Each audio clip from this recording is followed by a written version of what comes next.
علم سے دوستی کرتا ہے، کسی نے کمال منصب ظاہری کو جانا ہے تو وہ اہل منصب سے تعلقات بناتا ہے، کسی کے نزدیک کمال شہرت ہے تو وہ مشاہیر سے دوستی کرتا ہے، کسی کے نزدیک کمال سخاوت ہے تو وہ اہل دل سے تعلقات بناتا ہے، کسی کے نزدیک کمال شجاعت ہے تو وہ بہادروں سے تعلقات بہتر کرتا ہے۔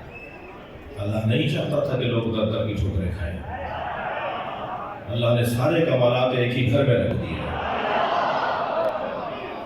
علم اگر چاہیے تو یہاں ملے گا، شجاعت کا اگر کوئی عنوان ہے تو وہ یہ بتائیں گے، سخاوت کا اگر کوئی مطلب ہے تو وہ یہ بتائیں گے، کرسی اگر کسی کے پاس ہے تو وہ کرسی ہے جو کسی کے چھیننے سے چھنے گی نہیں۔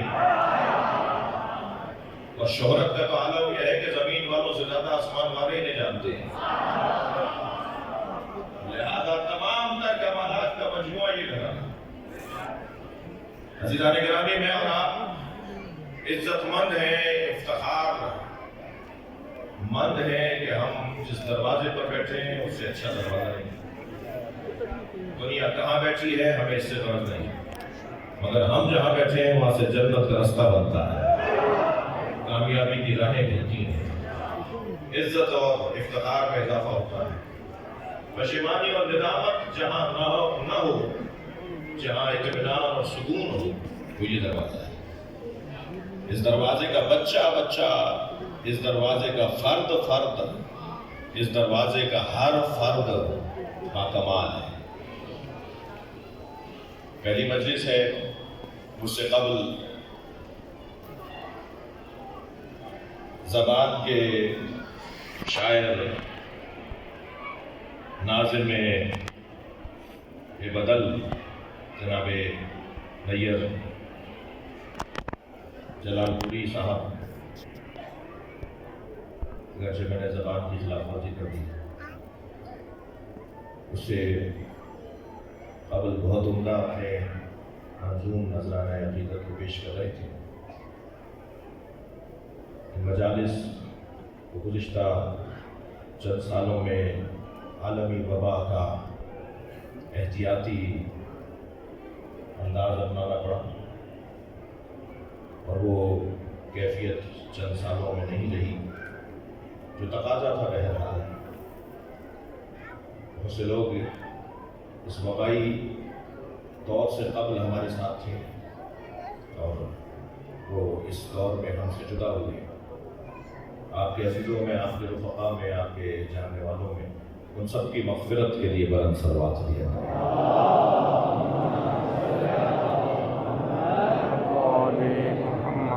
میں آج کی اس پہلی اور طویلی مجلس میں ایک سوال اپنے آپ سے کروں گا کہ ہم جناب زہرا کے فضائل، مقامات، امتیازات، افتخارات اور مقامات کو کیوں بیان کریں؟ سوال اور بہتر کرتا ہوں، کیوں اہل بیت کا تذکرہ اس شان بان سے ہوتا ہے؟ کیا سبب ہے کہ ہر شخص چاہتا یہ ہے کہ اس کی زبان پر علی اور اولاد علی کا تذکرہ ہو؟ ہر محفل اور مجلس کی زینت، روح، جان، ان کا ہی ذکر کیوں ہے؟ جس مجلس میں مولا علی کی اور آل علی کی اور اولاد علی کی اور آل نبی کی بات نہ ہو، وہ مجلس بے روح ہوتی ہے، بے جان ہوتی ہے، روکھی ہوتی ہے، سوکھی ہوتی ہے، مردہ ہوتی ہے، بے جان ہوتی ہے۔ اور جس مجلس میں ایک جملہ بھی فضیلت اہل بیت کا بیان ہو جائے اس میں جان آ جاتی ہے، تو کیوں آخر ہر مجلس کا عنوان اہل بیت کا تذکرہ؟ ایسا کیوں ہے؟ کیوں کریں تذکرہ؟ کیوں کر رہے ہیں تذکرہ؟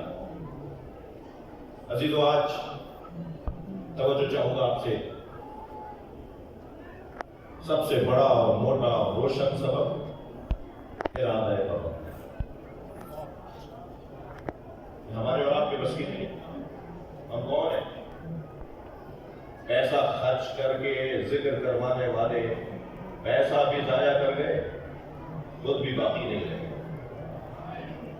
حکومتوں اور سلطنتوں نے جن کے نام کے سکے بنوائے، جن کے نام کے شہر بنوائے، جن کی ریاستی عمارتیں تاریخی حیثیت رکھتی تھی، وہ آج گم ہے۔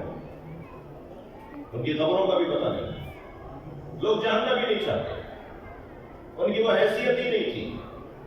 اور جن کے نام کو دبانے کے لیے سرمایہ خرچ ہوئے، حکومتوں نے بجٹ پاس کیے، مدتوں جن کا نام دبانے کے لیے کوششیں کی گئیں، نام لینے والے کی زبان کاٹی گئی، سولی چڑھایا گیا، نام رکھنے پر عدالتوں سے نکال دیا جاتا تھا کہ اس کی گواہی قبول نہیں ہے اس لیے کہ اس کا نام علی ہے۔